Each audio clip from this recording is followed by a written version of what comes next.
selamat sore semuanya, sahabat Komsos, rekan muda yang ada dimanapun kalian berada saat ini, baik teman-teman yang ada bersama-sama dengan kita secara offline dan teman-teman yang sudah bergabung juga di Komsos, di channel Komsos Paroki Tritunggal Maha Kudus Tuke.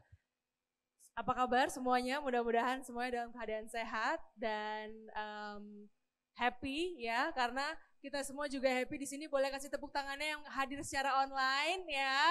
Wah, lumayan ramai nih teman-teman kita yang secara offline di sini, dan kita juga berharap teman-teman bisa saksikan Komsos Channel secara offline, secara online, maksud Kak Jess, dimanapun kalian berada.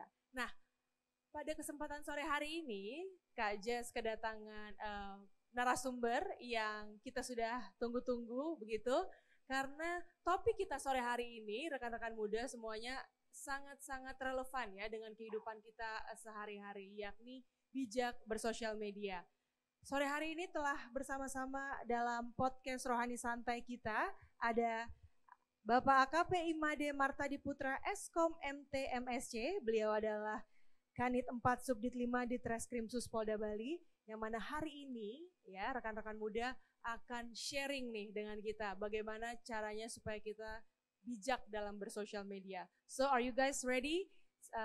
Kak Jas harap ya untuk teman-teman bisa masukin di kolom komen pertanyaan-pertanyaan yang mungkin kalian bisa susun out of the box, karena kita tunggu selama paparan dari beliau. Kita akan ada Q&A session di akhir acara.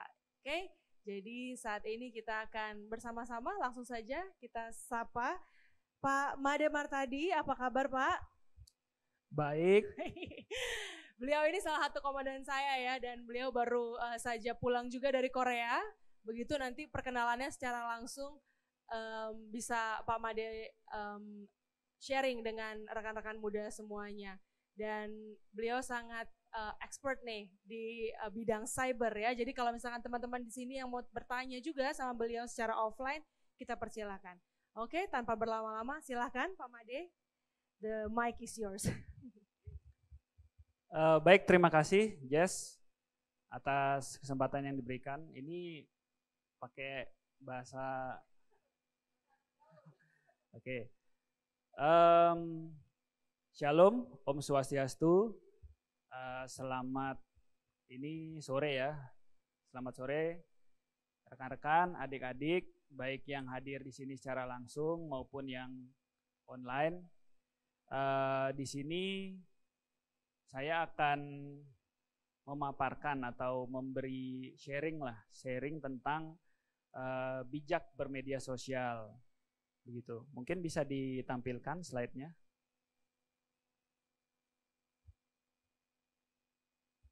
Ya, ini dia slide-nya dengan judul Pemahaman dan Pencegahan Tindak Kejahatan Siber Bijak Bermedia Sosial.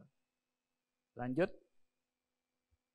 Oke, sebelum mulai, ini bahasan yang akan diberikan pada kesempatan kali ini. Di sana, jadi sebelumnya mungkin saya juga mau memperkenalkan diri juga. Jadi nama saya AKP Imade Martadi Putra, berdinas di Subdit 5 di Treskrim Sus Polda Bali. Nah, yang ada di paparan ini adalah Direktur Reserse Kriminal Khusus saat ini, Bapak Kombes Pol Roy Siombing. Baik, lanjut. Ya, jadi sebelum kita mulai mungkin ingin saya jelaskan juga sedikit tentang Subdit Siber Polda Bali. Jadi kan tak kenal maka tak sayang. Jadi dijelaskan secara singkat, Subdit Siber itu apa sih? Jadi Subdit Siber itu bertugas melaksanakan penyelidikan dan penyidikan tindak pidana khusus. Jadi yang berkaitan dengan menggunakan komputer sebagai objek maupun sebagai targetnya atau subjeknya, termasuk juga kejahatan transnasional yang terkait dengan kejahatan siber.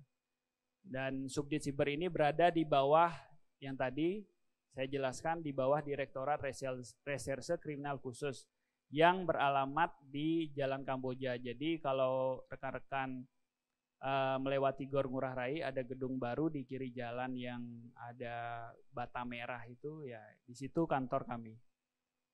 Baik, lanjut. Ya, jadi sebelum masuk ke materi utama juga dijelaskan tentang cybercrime secara umum itu apa sih. Jadi cybercrime atau kejahatan siber itu adalah perbuatan yang melawan hukum. Nah, jadi ditandai yang melawan hukum. Yang dilakukan memakai komputer ataupun jaringan komputer atau internet sebagai sarana. Yang itu juga tadi dijelaskan bahwa bisa komputer itu sebagai objek atau yang digunakan oleh pelaku atau subjek, jadi sasarannya seperti itu. Jadi itulah cybercrime. Secara umum juga dibagi menjadi dua.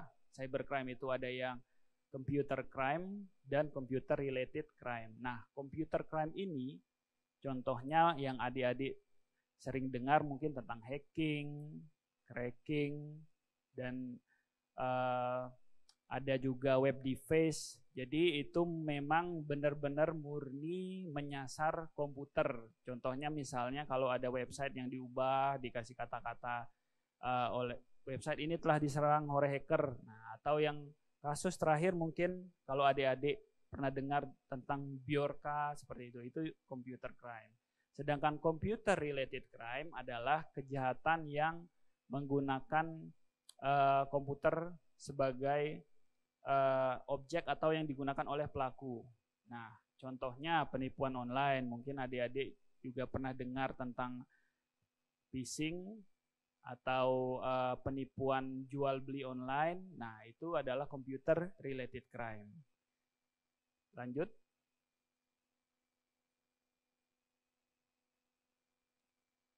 Ya, sedangkan media sosial nih ya, mungkin adik-adik juga lebih paham lah apa media sosial. Jadi media sosial itu sebuah media online di mana para penggunanya bisa dengan mudah berpartisipasi, berbagi atau sharing atau menciptakan isi. Bisa berbentuk blog, jejaring sosial seperti Instagram, TikTok, dan Facebook atau wiki. Kalau adik-adik mencari tugas biasanya di Wikipedia itu ada. Nah, forum dan juga dunia virtual lainnya. Jadi apapun yang sudah melalui internet dan bisa berinteraksi satu sama lain itu namanya media sosial. Next. Nah, kejahatan di media sosial itu biasanya apa saja sih? Jadi banyak sekali sebenarnya ya. Salah satunya yang paling banyak kami terima laporannya itu adalah penipuan online. Itu adalah angka tertinggi laporan kejahatan yang kami terima itu penipuan online. Kemudian ada juga pemerasan, pornografi online, phishing, cyberbullying. Jadi kalau ada yang membuli seperti itu, mengata-ngatai orang, itu juga kalau orangnya merasa tersinggung, dia bisa melaporkan juga, itu salah satu bentuk cybercrime. Judi online, ada juga yang bentuknya pengancaman, hate speech, dan lain-lain. Sangat banyak sekali. Mungkin di sini saya akan memberikan salah satu contoh video terkait kejahatan cyber. Seperti apa sih bentuknya? Mungkin bisa diputar, kita saksikan bersama-sama.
Oke, baik. Jadi itu video tentang salah satu dampak ya dari kejahatan cyber gitu.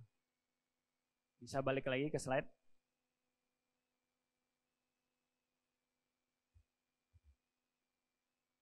Oke, jadi ini sepertinya ini ya slide yang. Nah, ini dia. Ya, perbuatan yang dilarang. Jadi adik-adik setelah melihat video tadi, jadi bisa kita ambil hikmahnya. Jadi kalau dalam bermedia sosial itu jangan mudah percaya. Jangan mudah percaya dengan siapa yang kita ajak chatting atau berinteraksi, karena di media sosial itu sangat dengan mudah orang itu membuat suatu akun menggunakan suatu foto dan menjadi orang lain seperti itu. Nah, jika apalagi tadi di video kok kayaknya ada orang yang baik sekali, gampang sekali dekat dengan kita, ternyata ada maksudnya, ada tujuannya. Dan pelaku ini juga banyak yang mengincar mungkin anak-anak yang masih sekolah dan bahkan yang di bawah umur. Nah, mungkin Jessica juga tahu nih, Kak Jess ini banyak pelaku yang menyasar anak-anak di Bali itu. Baik, berikutnya tentang perbuatan yang dilarang. Perbuatan yang dilarang ini jadi berdasarkan Undang-Undang ITE ya. Undang-Undang ITE, Undang-Undang Republik Indonesia. Jadi ada beberapa pasal di sana yang menjelaskan tentang perbuatan yang dilarang dalam melakukan kegiatan di dunia maya seperti itu ya. Salah satunya beberapa diantaranya ada pasal 27 sampai 35. Nanti mungkin adik-adik yang suka membaca bisa dilihat di undang-undang tersebut.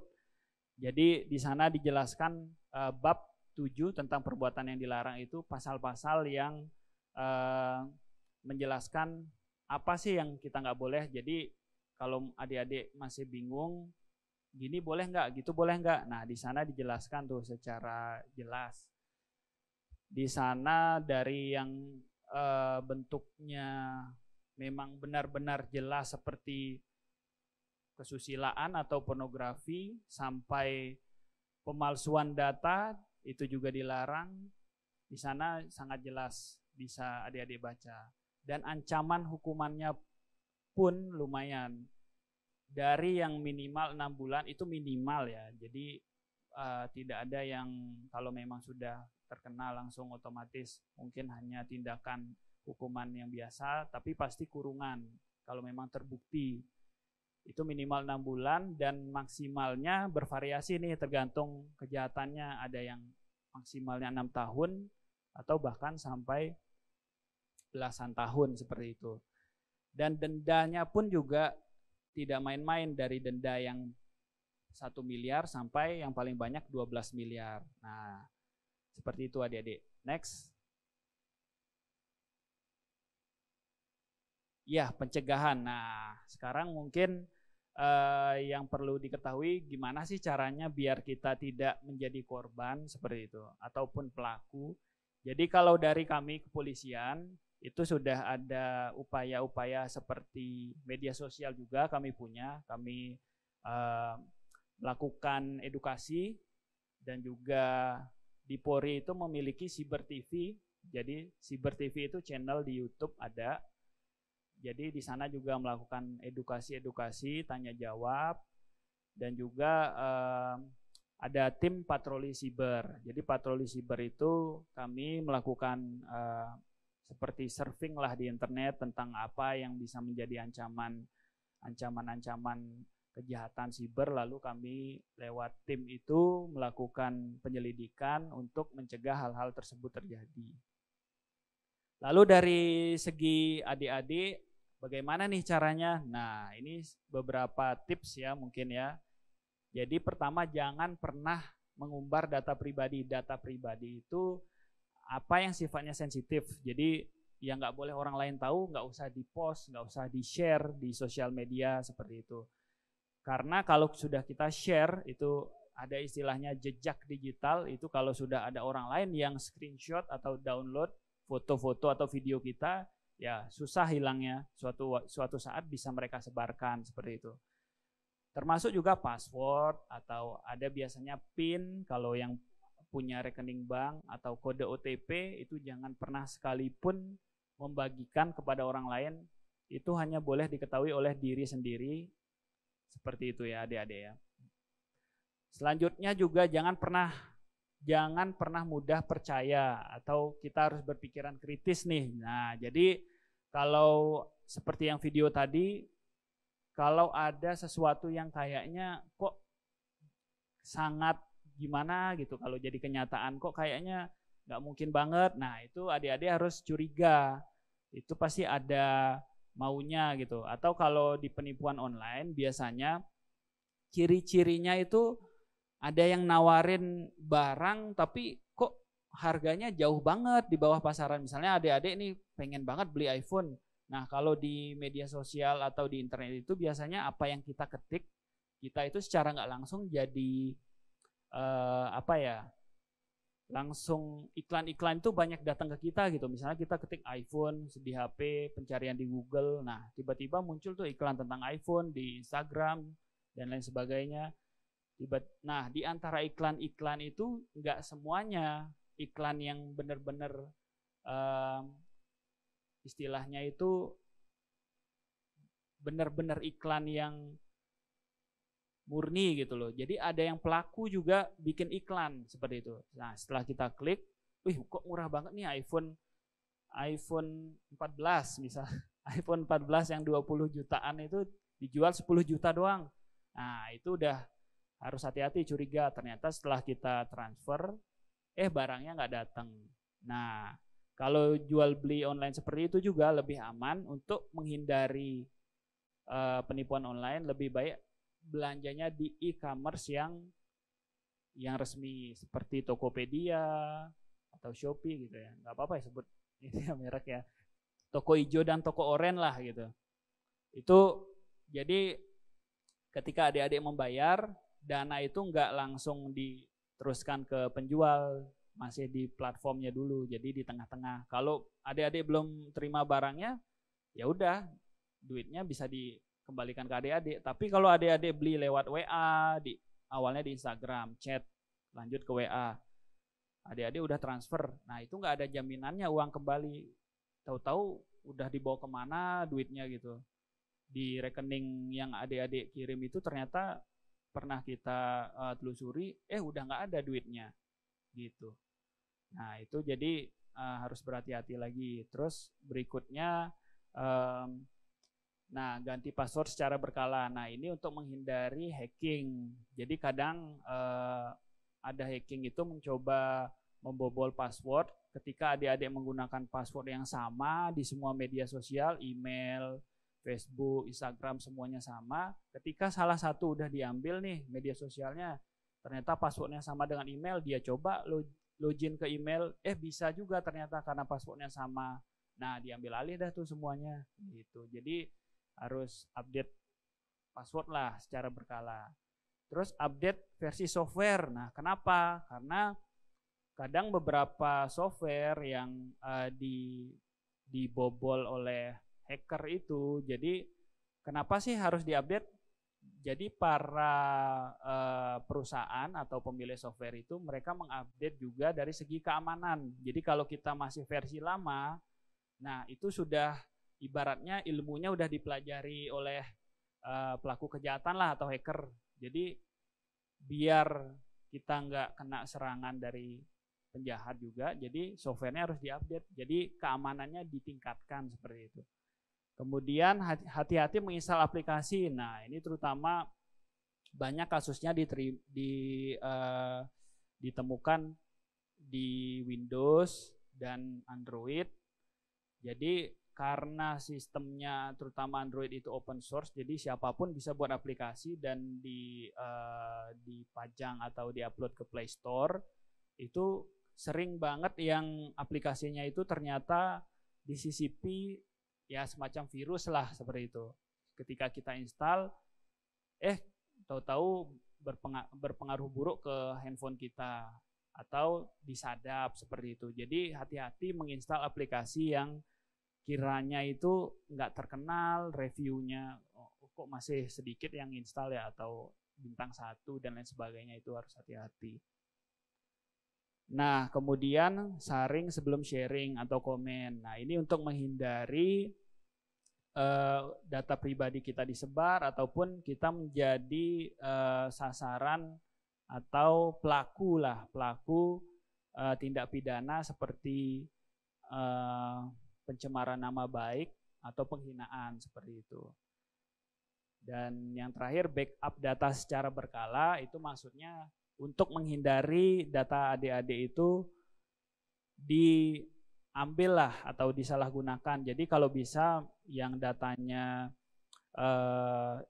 kalau hilang setidaknya ada backupnya. Backupnya itu misalnya bisa di flash disk atau hard disk. Jadi memang zaman sekarang itu kita bisa nyimpen data di online atau cloud lah istilahnya.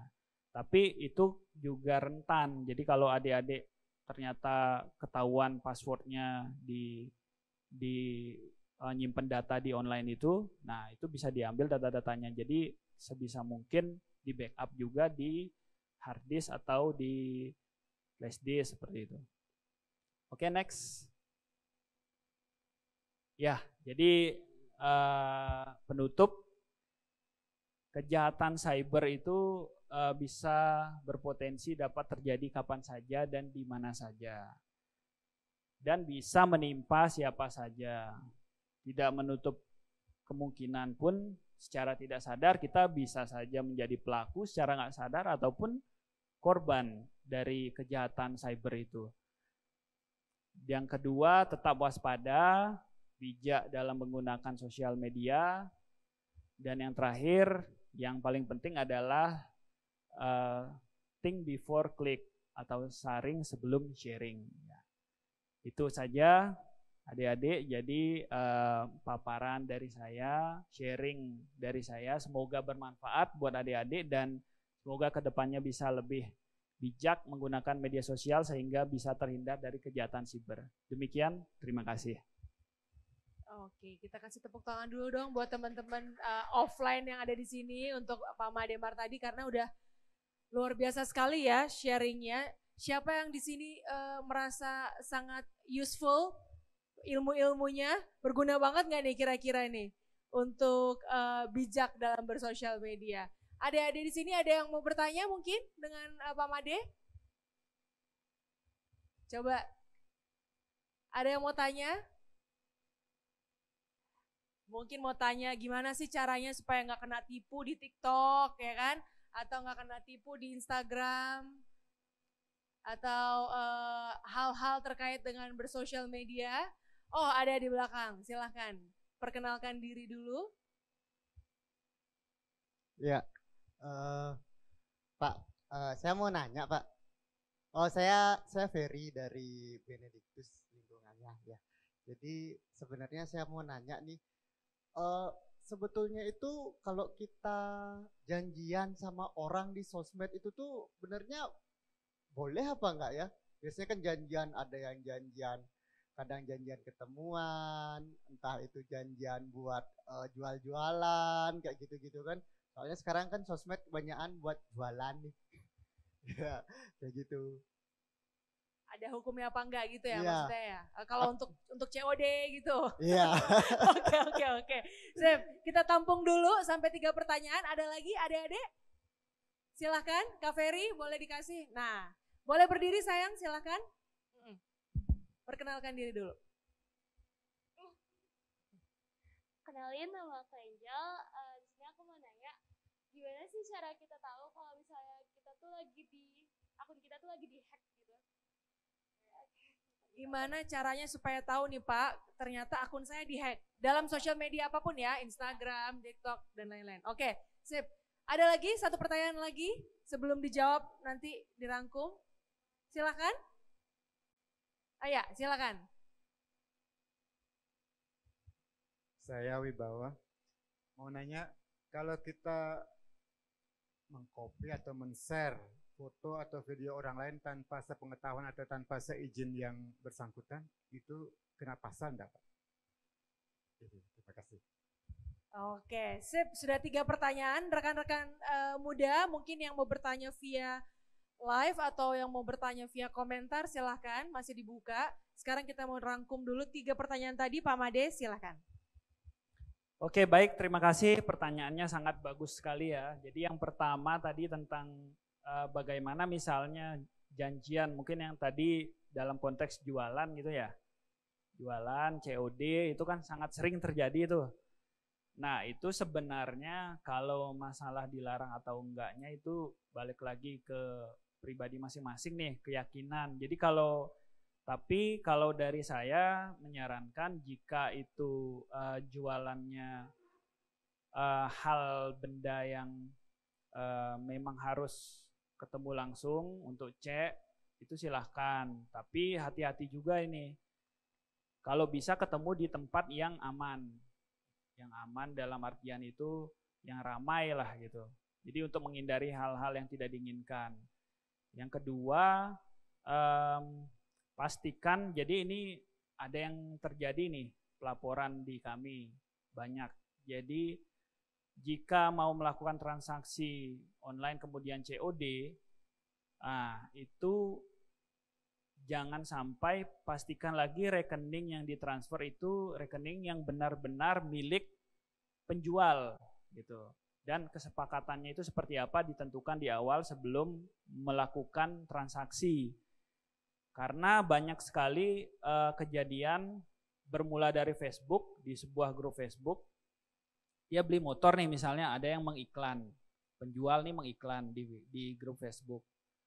Nah ada pelaku lah yang bertindak sebagai makelar nih, di tengah-tengah dia pura-pura menghubungi penjual, dia bilang saya mau beli ini ya, beli motornya gitu, tapi nanti lewat teman saya. Nah, kemudian dia ngelihat lagi ada orang yang posting di Facebook butuh motor. Nah ini kan calon pembeli nih, di chat juga calon pembelinya, dihubungi.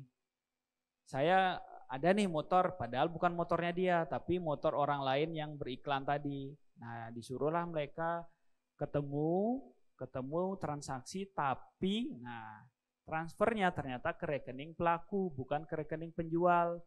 Nah itu si pelaku ini udah wanti-wanti, udah mengarahkan lah ke penjual dan pembeli. Nanti kalau mau ini komunikasi masalah transaksi biayanya lewat saya ya, jangan lewat dia gitu. Diikutin aja nih sama korban gitu.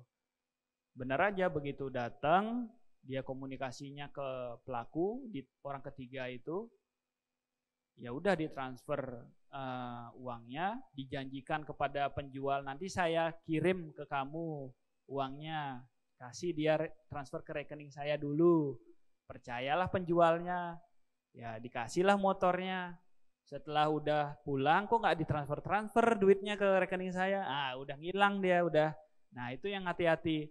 Jadi jangan sampai secara logika aja nih kita, ini orang jualan, dia yang punya motor, terus kita mau beli, kita harus konfirmasi dulu, bener ini rekening bapak, bener nih rekening bapak saya transfer sekarang ya, kok nama bapak siapa, nama rekeningnya sama nggak? Nah kalau memang sama aman, kita transfer, baru kita ambil barangnya, seperti itu. Atau lebih aman lagi yang mungkin kalau barang yang murah mungkin bisa cash, nggak transfer. Jadi kasih dia duitnya, barangnya diambil. Seperti itu. Tapi memang resiko-resiko itu selalu ada. Namanya online, kita tidak tahu asal muasal barang itu dari mana. Ya, tapi yang seperti saya bilang tadi, kalau mau lebih aman sih lewat e-commerce atau platform aplikasi yang terpercaya.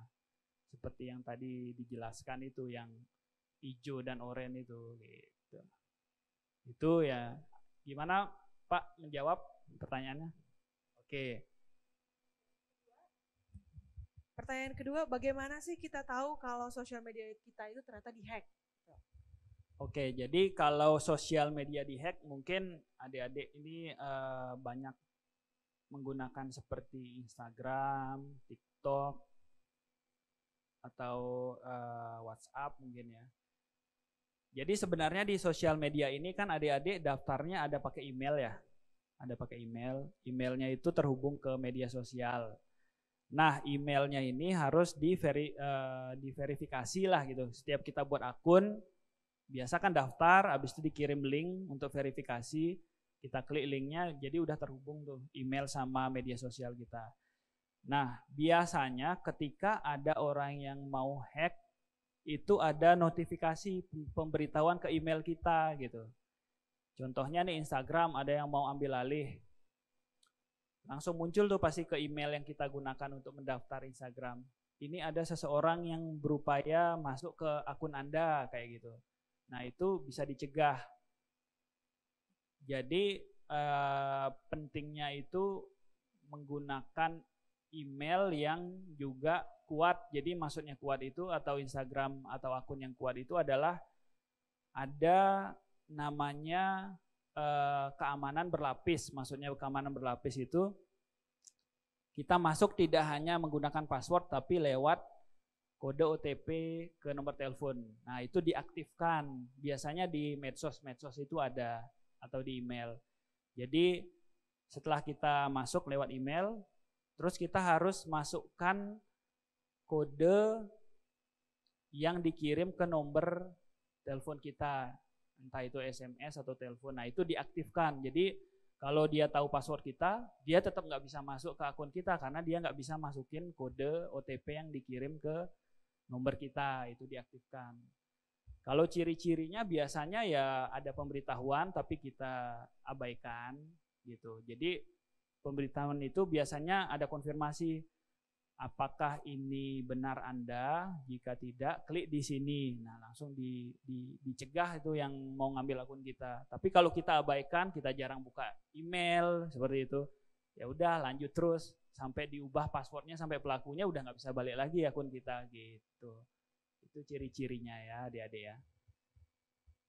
Oke, jadi yang paling penting adalah verifikasi ya, Pak ya. Secara berkala harus dicek emailnya, terus udah gitu diganti passwordnya juga secara berkala kan gitu ya. Oke, pertanyaan ketiga nih Pak.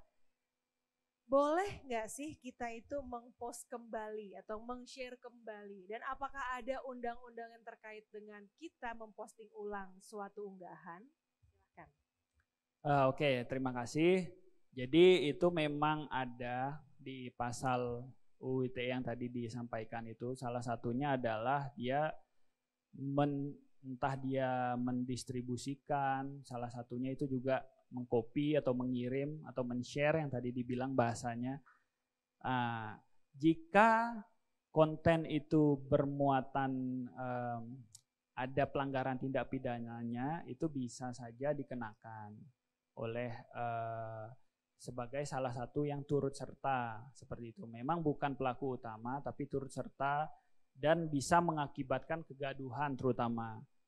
Jadi selama mungkin itu ada dua cara nih, ada yang memang izin dulu sebelum kita copy ke pemiliknya atau kita teruskan atau kita share.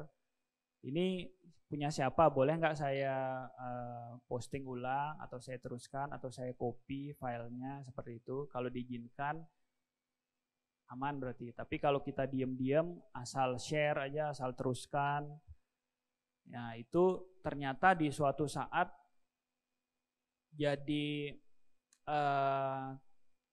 muncul viral lah gitu bahasanya sekarang, viral, heboh gitu misalnya. Nah, itu akan ditelusuri dari yang terakhir yang bikin viral, dia dapat dari mana nih? Diikutin. Nah, ada kita di tengah-tengah ternyata. Nah, itu bisa kena gitu. Jadi hati-hati lagi. Kalau memang nggak ada manfaatnya kita share, nggak usah lah gitu. Kalau bukan hal positif. Tapi kalau memang hal yang memang benar dan itu bermanfaat, saya rasa di share pun tidak akan ada yang dirugikan seperti itu. Intinya ketika kita mengcopy, mendistribusikan, men-share, selama tidak akan ada pihak yang dirugikan, itu sah-sah aja gitu. Oke, jadi lihat-lihat lagi ya rekan muda, mau share apa nih, mau posting apa, nanti tiba-tiba di posting taunya malah ini ya, apa namanya, kena undang-undang ITE ya Pak ya. Jadi think before click, nah itu istilahnya. Oke, ada titipan pertanyaan nih Pak. Kita selalu mendengar tentang cyberbullying ya Pak ya. Jadi mungkin adik-adik di sini juga pernah mendengar begitu apa istilah tentang cyberbullying. Sebenarnya itu apa sih Pak cyberbullying dan bagaimana kita mencegah supaya kita tidak kena cyberbullying? Oke, cyberbullying itu jadi sama seperti kalau adik-adik biasa di sekolah, diejek, dibully lah gitu ya, secara verbal maupun non verbal. Cuman ini dilaksanakan di media sosial seperti itu. Bedanya pindah tempat aja gitu. Nah, ini kalau di Undang-Undang ITE masuknya bisa penghinaan atau pencemaran nama baik atau macam-macam bentuknya. Apakah ada yang pengancaman bentuknya mungkin? Nah, jadi cara mencegahnya adalah sebenarnya dari yaitu tadi yang sharing sebelum sharing atau think before click itu. Jadi kalau kita ada sesuatu biasanya ada yang memicu tuh, misalnya ada yang viral, kita ikut komen di sana, komen kita diserang tahu-tahu sama orang-orang. Terus lanjut ke dimasuk ke profil kita, postingan-postingan kita di bom komen yang enggak gitu. Nah, itu dikejar terus tuh sama orang-orang yang suka melakukan itu dan itu kalau kita lihat kebanyakan oleh akun palsu gitu. Karena ada memang orang yang mungkin gimana psikologisnya dia dapat kepuasan dengan bikin akun palsu terus berkata-kata kasar atau menjelek-jelekkan atau menghina orang di online itu. Nah, itu hati-hati. Biasanya sasarannya adalah orang-orang yang isu yang lagi viral, trending gitu kalau di Twitter. Kita ikut komen, tapi komennya itu memihak salah satu pihak gitu. Akhirnya diserang bagi pihak yang lawannya seperti itu. Ya, jadi intinya nggak usah ikut-ikutan lah kita komen-komen kalau ada sesuatu yang viral, trending yang ibaratnya viral atau trendingnya tuh karena hal yang negatif lah gitu. Kalau viral trending positif, kayak misalnya kebaikan-kebaikan di negara atau apalah gitu, itu bolehlah di komen-komen atau apa seperti itu. Jadi balik lagi sebenarnya pencegahannya ke diri kita, jangan asal ketik komen semaunya kita tanpa pikir. Jadi itu bisa saja nanti ada orang yang tersinggung dan berakibat ke bullying ke kita seperti itu.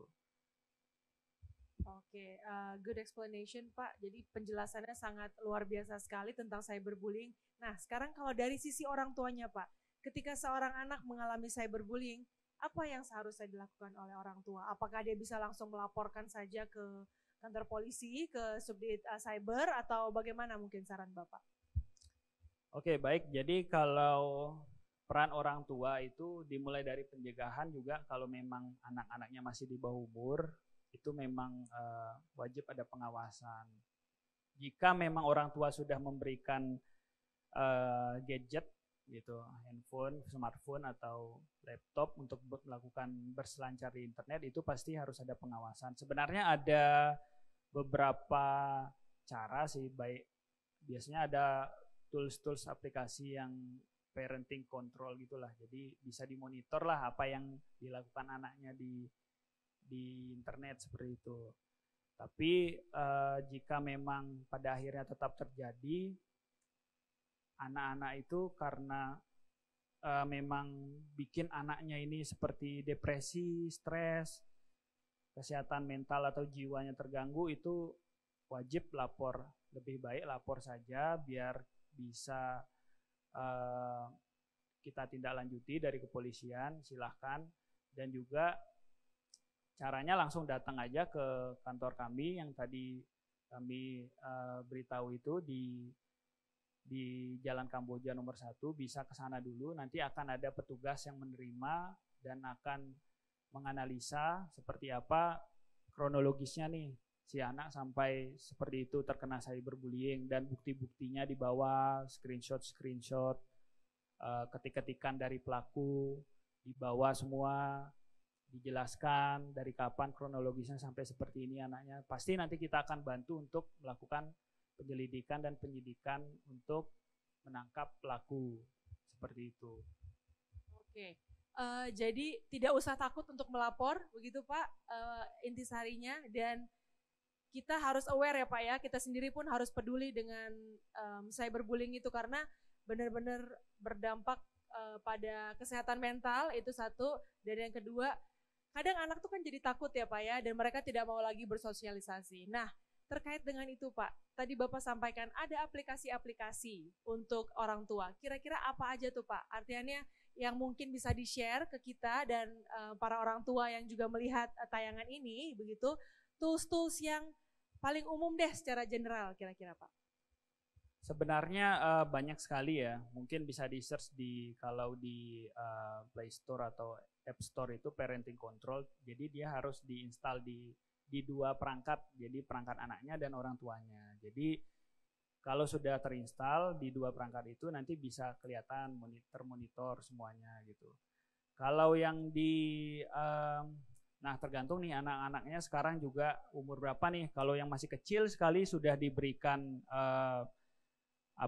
diberikan oleh orang tuanya untuk berselancar di internet, mungkin di situ ada namanya safe search gitu. Ada menu di Google, YouTube ataupun di Netflix kalau suka nonton itu ada pilihannya memang for kids seperti itu. Jadi yang kita install atau kita izinkan itu yang kita aktifkan di perangkat sang anak itu ya yang memang khusus untuk anak-anak saja seperti itu. Jadi ketika dia mau ngetik hal-hal yang berbau dewasa ataupun yang berbau-bau kekerasan itu akan otomatis di blok atau dialihkan ke website yang aman untuk anak-anak seperti itu. Jadi kata kuncinya coba aja dicari tools parenting control seperti itu aja. Oke, itu salah satu tips ya dari Pak Made untuk para orang tua yang nggak tahu lagi nih gimana ya caranya ya, anak saya selalu on the gadget gitu ya, anak saya selalu bermain internet dan bermain sosial media, kan kita nggak pernah bisa kontrol ya Pak ya, tapi ada tips-tipsnya, beberapa trik untuk tetap bisa menjaga kewarasan begitu, menjaga anak-anak kita dari sosial media ya.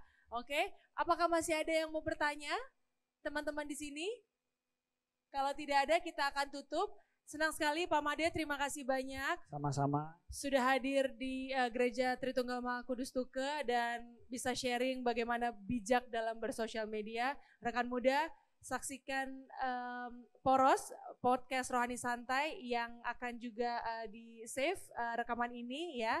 Teman-teman terima kasih banyak yang sudah bergabung dengan kita secara offline maupun online. Kita jumpa lagi di Poros selanjutnya, podcast Rohani Santai. Sampai jumpa, selamat sore.